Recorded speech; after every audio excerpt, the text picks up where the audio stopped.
Here at this off-leash park, you see all kinds of dogs, but one you see less and less of is the pit bull.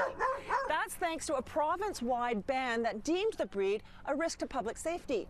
But the debate about pit bulls has been reignited due to a new children's book that contends that pit bulls are maligned and misunderstood and no more dangerous than any other dog.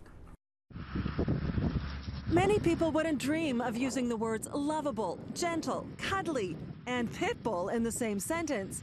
But Toronto-raised author Douglas Cooper does.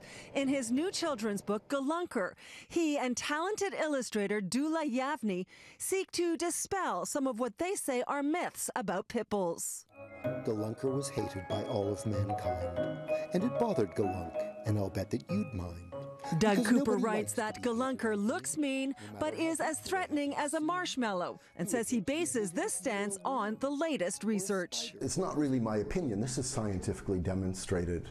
A woman named Bronwyn Dickey spent 7 years recently researching a book called Pit Bull. She looked into the history, the biology, and she demonstrated that these dogs simply are not more dangerous than any other dog. Any large dog can be dangerous, period.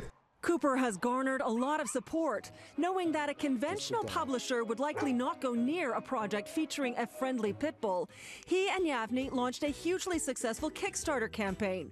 Hoping to raise $20,000, it instead brought in $62,000, enough for a 5,000 print run, which will be out in time for Christmas. Cooper's position is that the provincial legislation that's been in place for 15 years banning pit bulls and pit bull-like dogs does not work.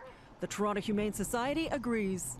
I think we need to put the onus on the owner, and that is where that needs to lie, and really be the crux of what the problem is responsible pet ownership. That's what we need to promote. It's not the breed. It's beyond irresponsible. National Post columnist Barbara Kay has written extensively about pit bulls and has the complete opposite view. She says pit bulls can be aggressive and vicious, and that more than half of attacks come from the family pit bull who has been raised with love. So she believes that a book that encourages children to want and get pit bulls as pets is a terrible idea. He is marketing pit bulls to toddlers. You know, more than half of the very serious injuries to children from dog bites are pit bull type dogs. Cooper argues that since the breed-specific legislation, or BSL, came in 2005, dog bites have increased. But Kay says in spite of those numbers, BSL has made the public safer.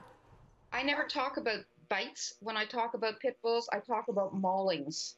I only talk about serious injuries. So all dog bites together, yes, there's more dogs now than there were in 2005. But serious, grave injuries have gone down. Cooper contends that, in fact, German Shepherds kill more people than pit bulls. And their goal with the book Galunker is to teach children the basic rules of responsible pet ownership and how to properly interact with all dogs. We are trying to keep children safe around dogs. Cooper says the model we should be following is Calgary's, which doesn't ban any breed but does hold owners responsible for their dogs and strictly enforces the laws, including stringent leash laws. I'm Pam Seidel, City News.